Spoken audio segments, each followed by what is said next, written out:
Hello students, welcome to my YouTube channel Online Maths with Rahul Bagwale, and this is the video number 2 of class 10 math chapter number 12 surface area and volume।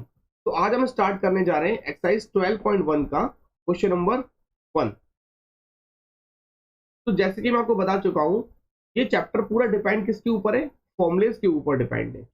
तो previous video में हमने discuss किया था formulas के बारे में, जिसमें आपको बताता हूं कि सारे फॉर्मुलेस थे cube, cuboid, cylinder, cone, sphere and hemisphere, और इन फॉर्मुलेस को कि कैसे बनते हैं उस तरीके से मैंने आपको अच्छे से समझाया था इंट्रोडक्शन टॉपिक में। तो उस वीडियो को आप जरूर देखिए, उसके बाद ही इस सेकंड वीडियो पे आइए, अदरवाइज आपको क्वेश्चन समझ में नहीं आएंगे।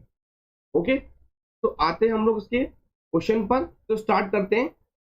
To cubes each of volume 64 centimetre cube, meaning that एक हमारे पास क्यूब है। सबसे पहले हम क्यूब बनाएंगे, और इन क्वेश्चन में स्टूडेंट्स करना क्या होता है, सबसे पहले आप लोग गिवन लिखिए और उसका डायग्राम बनाइए, और उसके बाद ही क्वेश्चंस को सॉल्व करिए।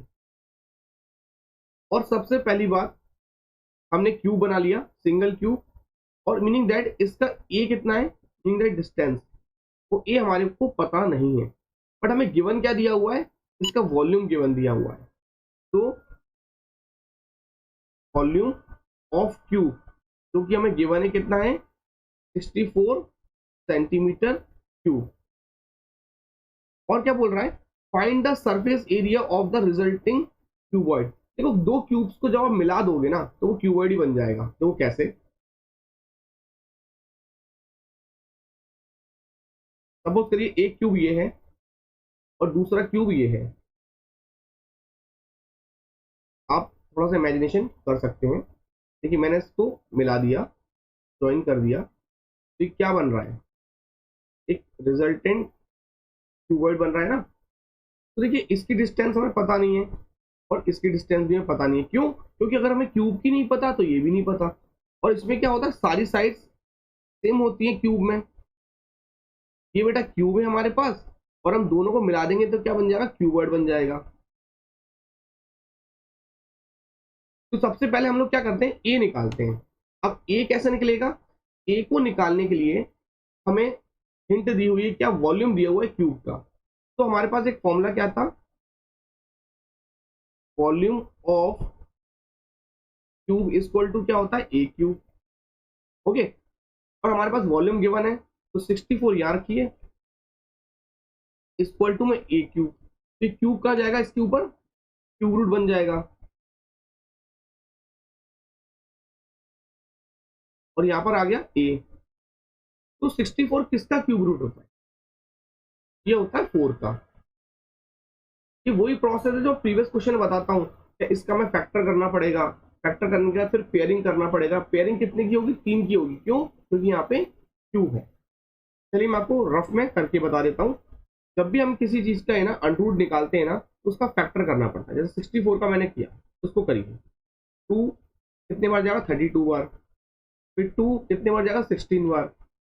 फिर 2 8 टाइम्स। फिर 2 4 टाइम्स। फिर 2 2 टाइम्स। फिर 2 1 टाइम्स। ओके, तो अब ये देखिए हमारे पास क्या दिया हुआ है, क्यूब रूट में 64। तो 64 को मैं क्या लिख सकता हूँ, 1 2 3 4 5 6। This is 2 into 2 into 2 into 2 into 2 into 2, ये कितना, 6 हो गया। अब क्या करना है, इन सबको क्यूब के पेयर में बाहर निकालिए। देखिए, अभी क्यूब के पेयर में क्यों आ रहे हैं, क्योंकि यहाँ पे क्यूब रूट है 1 एंड दिस 1। तो इधर से 2 बार आएगा और इधर से 2 बार आएगा, तो कितना आ गया बाहर, 2 इंटू 2।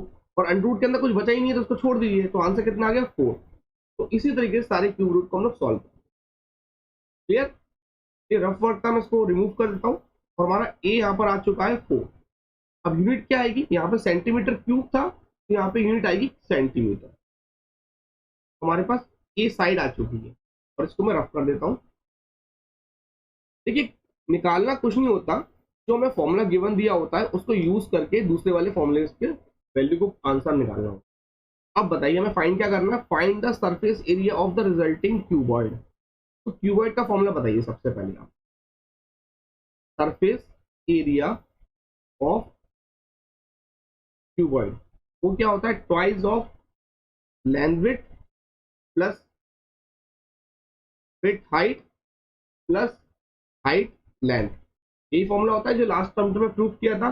अब देखिए ये कितना आ गया, ए और ये आ गया हमारे पास 4 4 4, तो यहाँ पे पुट कर दीजिए, ये कितना हो गया 4 हो गया, और ये कितना हो गया, ये दूसरा वाला है तो ये भी 4 हो गया, और इनकी हाइट कितनी हो गई बेटा, हाइट भी 4 हो गई, और दिस वन ही 4 हो गई। और क्यूबॉइड के केस में हम इसको क्या कंसिडर करते हैं, एज अ एल, इसको कंसिडर करते हैं एज अ विड्थ, और इसको कंसिडर करते हैं एज अ हाइट। तो हमारे पास एल हो गया कितना, 4 + 4 8 सेंटीमीटर हो गया, विड्थ हो गया हमारे पास 4 सेंटीमीटर, और हाइट हमारे पास कितनी हो गई, वो भी 4 सेंटीमीटर। तो देखिए सबकी वैल्यूज आ चुकी है, इस फॉर्मूले में पुट करिए और आंसर आ जाएगा। तो twice of length into width, meaning that 8 into 4 plus width into height, तो 4 इंटू 4 प्लस 4 इंटू 8,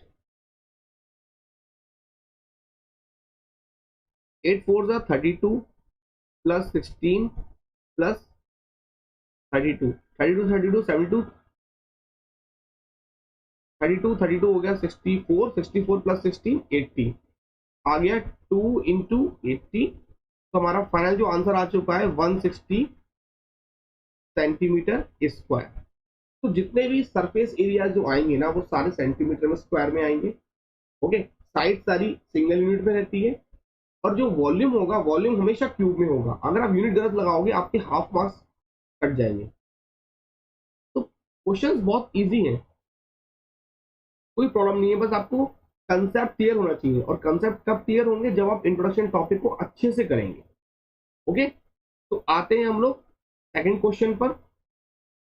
तो क्वेश्चन नंबर 2 है, a vessel in the form of hollow hemisphere. तो एक वेसल है कि किस टाइप से, होलो हेमिस्फीयर, तो मीनिंग है कि वो हेमिस्फीयर की बात हो रही है।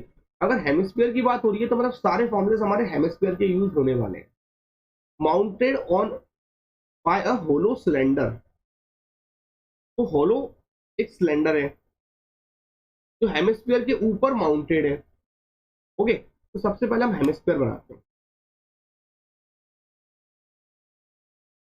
सारे क्वेश्चंस को करने का, वर्ड प्रॉब्लम करने का एक ही सॉल्यूशन है, सबसे पहले आप डायग्राम बनाइए, गिवन लिखिए, और जो मैं फाइनल जो फॉर्मूला निकालना है उसको फॉर्मूला बना लीजिए, तो आपको समझ में आ जाएगा करना क्या है। ओके, तो सबसे पहले हमें क्या करना है, एक होलो हेमिस्फीयर बनाना है जो कि माउंटेड, उसके ऊपर क्या माउंटेड है, होलो सिलेंडर। तो मैंने एक हेमिस्फीयर बना दिया। ओके, और उसके ऊपर बेटा क्या माउंटेड है, होलो सिलेंडर। मैं सिलेंडर को माउंट कर देता हूं।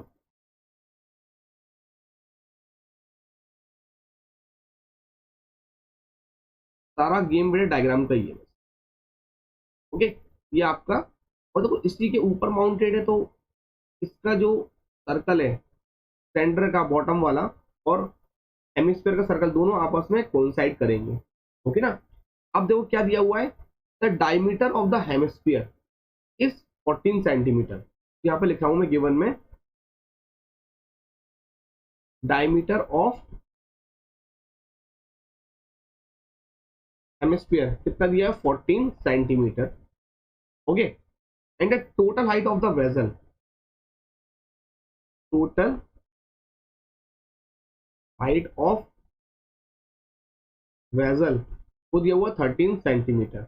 अब एक बात बताइए, diameter of hemisphere meaning that this one, अगर ये हमें 14 दिया हुआ है, अब समझना बेटा, ये हो गया डायमीटर ऑफ हेमिस्फीयर, अगर ये 14 दिया हुआ है तो ये भी 14 होगा, क्योंकि दोनों आपस में सरमाउंटेड है।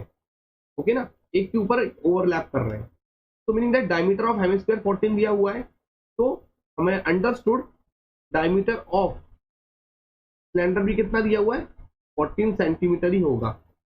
ओके ना, इस बात को आप ध्यान रखिए। अब देखिए total height of the vessel बता रहे हैं, तो टोटल हाइट क्या हो जाएगी, दिस वन,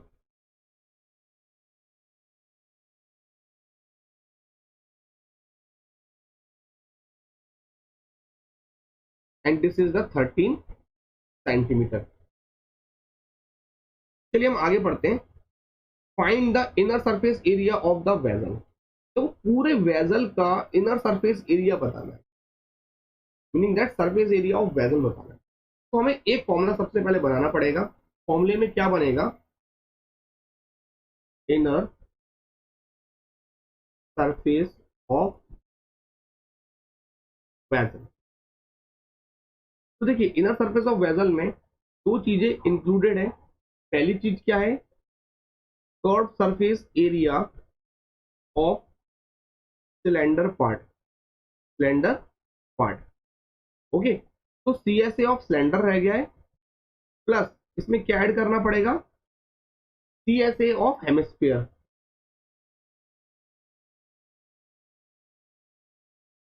क्योंकि देखो हमने अलग अलग फॉर्मूले पढ़े हुए हैं, बट ये हमारा जो 10 चैप्टर है ना, मीनिंग दैट 10 क्लास है, तो 10 क्लास में जितने भी टॉपिक्स दिए हुए हैं सारे कॉम्बिनेशन ऑफ सॉलिड में है। तो मतलब जो भी हमारे सॉलिड्स है दोनों को मिला मिलाकर दिए हुए हैं, तो हमें फॉर्मुलेस भी हर बार बनाना पड़ेंगे। और हमने जो फॉर्मुलेस पढ़े हुए हैं सिंगल सिंगल फॉर्मुले पढ़े हुए हैं अलग से। ओके, तो curve surface of cylinder part का जो हमारा फॉर्मूला कितना था, 2 pi R H, C S A of cylinder, आप देख सकते हैं, plus C S A of hemisphere का फॉर्मूला कितना था, 2 पाई आर स्क्वायर। तो क्लियर। और जो भी मैंने आपको चार्ट बताया था उस चार्ट को आप साइड में रखिए अपने पास। जब आप चार्ट को साइड में रखेंगे और इस फॉर्मूले को देख देख कर सॉल्व करिए, और जब ऑटोमेटिक जब आप क्वेश्चन सॉल्व करेंगे तो ऑटोमेटिक फॉर्मूले सारे याद हो जाएंगे अपने आप लास्ट तक। ओके, तो देखिए अब हमें क्या चाहिए, आर चाहिए किसका, सिलेंडर पार्ट का। देखो ये डायमीटर ऑफ सिलेंडर दिया हुआ है 14 सेंटीमीटर, तो यहाँ पे आर अपने आप आ जाएगा। तो आर कितना हो जाएगा, 7 सेंटीमीटर। ओके, और रेडियस चाहिए हेमिस्फीयर की, तो वो भी 7 सेंटीमीटर ही होगा, दोनों सेम है। और हमें एच और चाहिए किसका, सिलेंडर पार्ट का। तो हमें इस एच की रिक्वायरमेंट है, इस एच की रिक्वायरमेंट है, ये हाइट चाहिए। अब ये हाइट कैसे निकालोगे, बस मुझे आप बताइए, और इसी में इसका आंसर दिया हुआ है, आप खुद सोचिए। अच्छा एक बात मुझे बताइए, क्या हमें रेडियस गिवन है,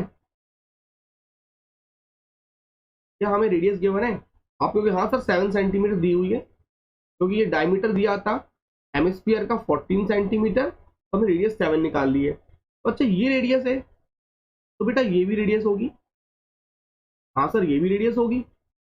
बेटा ये क्या होगा, सर ये भी रेडियस होगी। यस, तो ये भी तो कितना हुआ, ये हुआ 7 सेंटीमीटर, ये तो हमें गिवन है ना। अगर ये 7 दिया हुआ है और टोटल 13 दिया हुआ है, तो 13 में 7 माइनस करोगे तो कितना आ जाएगा, 6 सेंटीमीटर। तो मीनिंग दैट हमें हाइट ऑफ द सिलेंडर भी मिल गया। तो हाइट ऑफ सिलेंडर कितना हो गया, 6 सेंटीमीटर। अब सारे वैल्यूज आपको पता है, अब आप फॉर्मूले में रखकर आंसर निकाल सकते हैं। और पाई की वैल्यू कितनी दी हुई है, हमें क्वेश्चन में ऊपर गिवन है, आप बुक में देख सकते हैं, 22/7। चलिए वैल्यू पुट अप करते हैं। तो 2 इंटू, अभी देखिए अभी इसको पाई रहने दीजिए, पाई हम लास्ट में वैल्यू पुट अप करेंगे। और एक काम और कर सकते हैं, क्वेश्चन को थोड़ा इजी करने के लिए हम लोग क्या करते हैं, देखो 2 पाई आर, क्योंकि आर दोनों में सेम है, ओके, तो हम कॉमन ले सकते हैं। अगर आर सेम नहीं होता तो कॉमन नहीं ले पाते, तो हम पहले क्या करते हैं, इसका कॉमन ले लेते हैं। आप चाहे डायरेक्ट भी वैल्यू पुट अप कर सकते हैं, कोई इशू नहीं है। देखो 2 पाई आर दोनों में मैं कॉमन ले लेता हूँ। तो 2 पाई आर मैंने कॉमन ले लिया, अंदर कितना बचा, एच प्लस आर। ये ऑन द स्पॉट हमारा फॉर्मूला बन गया है ना। तो 2 इंटू 22/7, ये मैंने कॉमन इसलिए लिया है ताकि थोड़ा सा टाइम बच जाए, इंटू आर। आर कितना है, 7 है, और एच कितना है हमारे पास, 6 है, और आर कितना है, 7 है। इस 7 से 7 गया, मैं इस साइड ही सॉल्व करता हूं उसको, हम लोग नहीं चाह रहे कि नेक्स्ट पेज पर जाए। ओके, ये आ गया 44, और 6 प्लस 7 हो गया हमारे पास 13। तो 44 इंटू 6 प्लस 7 इज द 13। तो हमारे पास आंसर आ गया 572 और यूनिट क्या आएगी, सेंटीमीटर स्क्वायर। तो आई होप आपको सब कुछ समझ में आ गया होगा। तो इस वीडियो में हम 2 क्वेश्चन को ही कवर करेंगे और आगे क्वेश्चन हम लोग नेक्स्ट वीडियो में कवर अप करेंगे। देखिए, अगर आपको कुछ भी प्रॉब्लम आए, समझ में ना आए, तो आप केवल एक ही रास्ता है, आप सीधे इंट्रोडक्शन टॉपिक पे जाइए, इंट्रोडक्शन टॉपिक दोबारा से करिए, उसको समझिए अच्छे से और फॉर्मूले को लर्न करिए। उसके बाद आपको धीरे अपने आप समझ में आएगा। 4-5 क्वेश्चन आपको टिपिकल लगेंगे, उसके बाद क्या होगा, आप थोड़ा फेमिलियर हो जाएंगे कि हम किस टाइप से डायग्राम दिया हुआ है तो किस टाइप से सॉल्व करना है, आपकी थिंकिंग लेवल ही बढ़ जाएगा ऑटोमेटिक। ओके ना। बस ऐसे इजी इजी क्वेश्चन थे इस सारे चैप्टर में। तो मिलते हैं हम लोग नेक्स्ट टर्न पे, मीनिंग दैट नेक्स्ट वीडियो में। Thank you.